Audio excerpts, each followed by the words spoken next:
Dear friends, अजीज दोस्तों, मैं यानी आपका दोस्त अहम जोशी आपकी खिदमत में हाजिर हूँ। अभी हाजिर हूँ तो कुछ ना कुछ सुनाऊंगा ज़रूर, कुछ ना कुछ बताऊंगा ज़रूर, लेकिन मैं जो कुछ भी सुनाना चाहता हूँ, बताना चाहता हूँ, उससे पहले, उससे पेशतर, उससे अव्वल एक अदना सी, नन्ही सी, छोटी सी, मुख्तसर सी बात बता देना ज़्यादा मुनासिब, ज़्यादा सही, ज़्यादा बेहतर समझता हूँ, जानता हूँ, मानता हूँ कि आज सुबह जब पीयूषा मैम का मेरे पास फ़ोन आया तो उन्होंने कहा कि हम तुम्हें रेड एफएम के ऑफिस आना है। मैंने कहा बहुत शुक्रिया, आप मुझे बुला रहे हैं। कहने लगे कि न सिर्फ तुमको आना है बल्कि तुमको कुछ परफॉर्म भी करना है। मैंने कहा थैंक यू सो मच, आप मुझे परफॉर्म करने का चांस दे रहे हो। तो मैंने पूछा कि क्या कुछ होने वाला है वहाँ पे। तो कहने लगे कुछ नहीं कि एक छोटा सा स्टेज बना हुआ है, उसके ऊपर एक पर्दा लगा हुआ है। सबसे पहले पर्दा खुलेगा और लैंप लाइटिंग होगी, उसके बाद पर्दा बंद हो जाएगा, फिर पर्दा खुलेगा, फिर आरजे श्रेया आके कुछ बोलेंगे, फिर पर्दा बंद हो जाएगा, फिर पर्दा खुलेगा, फिर आरजे वेणु आके कुछ बोलेंगे, पर्दा बंद हो जाएगा, फिर पर्दा खुलेगा, फिर प्रियंका आके कुछ बोलेगी, पर्दा बंद हो जाएगा, फिर पर्दा खुलेगा, उसके बाद कुणाल आके कुछ बोलेगा, पर्दा बंद हो जाएगा, पर्दा खुलेगा। मैंने कहा मैडम जब सब कुछ आप ही करवा रही हैं तो फिर मुझे क्यों बुला रही है। तो मैंने कहा अहम पर्दा क्या अपने आप बंद होगा और खुलेगा।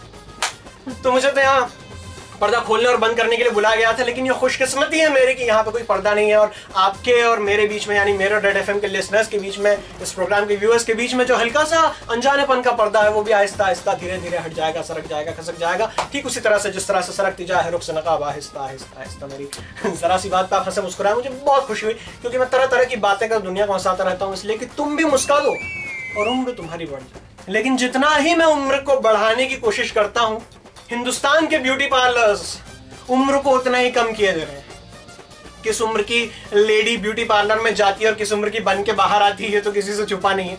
ऐसे किसी ब्यूटी पार्लर से सज धज के निकली 60 साल की दो लड़कियां। पहली 60 साल की लड़की ने दूसरी 60 साल की लड़की से कहा, वो जो येलो शर्ट वाला लड़का खड़ा है ना, बदतमीज, बड़ा घूर घूर के देख रहा है मुझे। दूसरी ने कहा कौन वो? अरे वो तो अटाले बाजार का कबाड़ी है, हर पुराने सामान को ऐसे ही देखता है। तो बहरहाल जहाँ पे फैशन इतना बदल रहा है वहाँ पे हिंदी का हाल भी बहुत बुरा हो गया है हमारी कंट्री में, आई हैव टू से। क्योंकि बच्चे भी आजकल जो है हिंदी दिवस के दिन एक दूसरे को हैप्पी हिंदी दिवस करके विश करते हैं।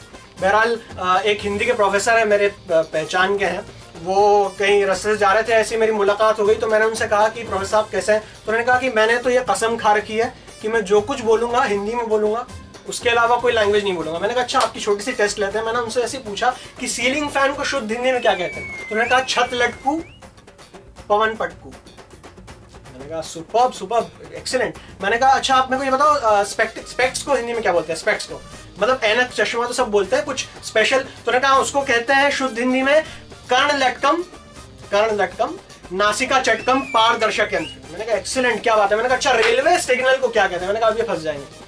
उन्होंने कहा कि लौहपथ गामिनी आवक जावक सूचक यंत्र। मैंने कहा कमाल की हिंदी सर आपकी। मैंने कहा अच्छा अब ये बताओ सबसे बड़ा चैलेंज, टेबल टेनिस को हिंदी में क्या कहते हैं? 2 मिनट उन्होंने सोचा और फिर उन्होंने कहा काष्ठ पट्टिका पर ई पटिया से ऊ पटिया तक डेटा काटक लेटा काटक डेटा काटक लेटा काटक। बहरहाल इस तरह का हाल है। रास्ते में कहीं एक बार वो जा रहे थे साइकिल से और उनकी साइकिल में कांटा लगा और टायर पंक्चर हो गया।